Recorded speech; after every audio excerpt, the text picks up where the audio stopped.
അസ്സലാമു അലൈക്കും വറഹ്മത്തുള്ളാഹി. ഈ കുരുവട്ടൂരുകൾ നമ്മൾ നേരത്തെ പറഞ്ഞില്ലേ, ഇപ്പം ഇന്നലെ നാദാപുരത്തും അതേ സംഭവം നടന്നത്. പുട്ടും കടലും കടലും പുട്ടും, പുട്ടും കടലും കടലും പുട്ടും. ഇതല്ലാതെ ഈ ചങ്ങന്മാർക്ക് എന്താ പറയുള്ളത്? ഈ നാദാപുരത്ത് എത്ര പ്രാവശ്യം വരെ പോയിന്ന് അറിയാം? എല്ലാ പ്രാവശ്യം പറയുന്ന വിഷയമാണ് നേല്, സ്വപ്നം, അങ്ങനെ തുടങ്ങി പറഞ്ഞ് മുഴുവൻ അങ്ങോട്ടും ഇങ്ങോട്ടും ഇട്ടാണ്ട് ഇങ്ങനെ പറയണേ. എന്നിട്ടോ ഇന്നലെ ലാസ്റ്റ് പറഞ്ഞു നോക്കുമ്പം നേലുമായി ബന്ധപ്പെട്ട് പേരോട് ഉസ്താദ് എന്താണ് പറഞ്ഞത് എന്നുള്ളത് പേരോട് ഉസ്താദ് അത് വളരെ വിശദമായി തന്നെ പറഞ്ഞിട്ടുണ്ട്. നമ്മളത് നേരത്തെ വിശദീകരിച്ചിട്ടുണ്ട്. ഇവിടെ നേല് കണ്ടു എന്ന് പറഞ്ഞത് സത്യത്തിൽ കാട്ടുവളപ്പിൽ നൗഷാദാണ്. നേലോന്റെ കണ്ണുകൊണ്ട് കണ്ടു എന്നാ പറഞ്ഞത്. എന്ന് മാത്രമല്ല, നേലില്ലാതിരിക്കുക എന്നുള്ളത് ഒരു മൊയ്ജിതത്താണ്. മൊയ്ജിതത്ത് എപ്പോഴും പ്രകടമായിക്കൊള്ളണം എന്നില്ല. ഇതൊക്കെ പഠിപ്പിച്ചത് ആരാ? കാട്ടുവളപ്പിൽ നൗഷാദല്ലേ. അപ്പം മൊയ്ജിതത്ത് എപ്പോഴും പ്രകടമായിക്കൊള്ളണം എന്നില്ല എന്ന് പറയുമ്പോൾ റസൂലുള്ളാഹി സ്വല്ലല്ലാഹു അലൈഹി വസല്ലം തങ്ങൾക്ക് നേലില്ലാതിരിക്കുക എന്നുള്ള മൊയ്ജിതത്ത് എപ്പോഴും പ്രകടമായിക്കൊള്ളണം എന്നില്ല. അപ്പം അങ്ങനത്തെ ഒരു അവസ്ഥയിലാണ് ഇവൻ നേല് കണ്ടത് എന്നൊക്കെ ഇപ്പം പറഞ്ഞിട്ടുണ്ട്. എന്നിട്ട് ഇപ്പം ഇന്നലെ പേരോട് സ്ഥാനം പഠിപ്പിക്കാൻ വന്ന, എന്നിട്ട് ആ ഹദീസ് വായിച്ച് അർത്ഥം വെക്കുന്നുണ്ട്. അതാ രസം. വായിക്കണില്ല. ആ ഹദീസിൽ ദില്ല് പറഞ്ഞതിന്റെ അർത്ഥം എന്താണെന്നുള്ളത് കാട്ടുവളപ്പിൽ നൗഷാദ് തന്നെ പറയണ്ടേ. അതൊന്ന് കേട്ടോക്കികള്. ഈ വിഷയമാണ്. കാരണം എന്താ?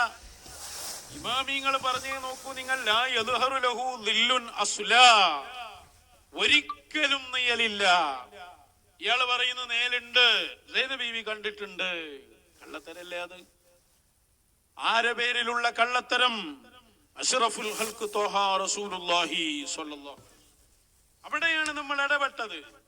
ആ ഹദീസിന് അർത്ഥം വെച്ചത് ശരിയായില്ല എന്ന് നമ്മൾ പറഞ്ഞു. ആ ഹദീസിൽ പറഞ്ഞതെന്താ? സൈനബ ബീവി റളിയല്ലാഹു അൻഹ അവരെ വീട്ടിൽ നിന്ന് നോക്കുമ്പോൾ ദൂരെ നിന്ന് ഒരാളനക്കം, ഒരാള് വരുന്ന ഒരു രൂപം കണ്ടു. അതാണ് അവിടെ ആ പറഞ്ഞ ദില്ല്. ഇമാമിയങ്ങൾ പറയുന്നത് നോക്കൂ, ലാ യദ്ഹറു ലഹു ദില്ലുൻ അസ്ലാ. ഇതൊക്കെ എത്ര പ്രാവശ്യം നാദാപുരത്ത് നോദിക്കണേ. സകല സ്റ്റേജുമേലും പറഞ്ഞ വിഷയമാണല്ലോ അത്. ഇതൊക്കെ നമ്മൾ നേരത്തെ വിശദീകരിച്ചതാണ്. ഏതായാലും ഇതിന്റെ അവസാനം പറഞ്ഞിട്ടില്ല നിങ്ങൾ. ദില്ല് എന്നുള്ളതിന് ഈ കാട്ടുവളപ്പിൽ അർത്ഥം വെക്കണുണ്ടല്ലോ നിങ്ങൾ. ഒരാൾ വരുന്ന രൂപം കണ്ടു, അതാണ് ദില്ലേന്ന്. എന്താ ചങ്ങായി അതിന് പറയാ? അതിന് മലയാളത്തിൽ പറയുന്ന പേരാണ് നിഴലെന്ന്. ഒരാൾ വരുന്ന രൂപം കാണുകയാണ്, ഈ രൂപത്തിനല്ലേ ചങ്ങായി നിഴല് എന്ന് പറഞ്ഞത്.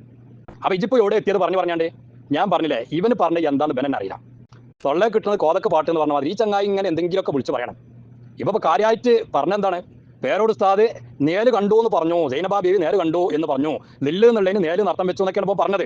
എന്നിട്ട് ഇവനിപ്പോൾ കാര്യമായിട്ട് അത് അർത്ഥം വെച്ചതോ? അഞ്ഞണം വന്നാൽ ഞാൻ അറിയും, മഞ്ഞൾ പോലെ ഒളുത്തിട്ട് അറിയില്ല പണ്ട് ഒരാൾ. ആ പറഞ്ഞ മതിയായി.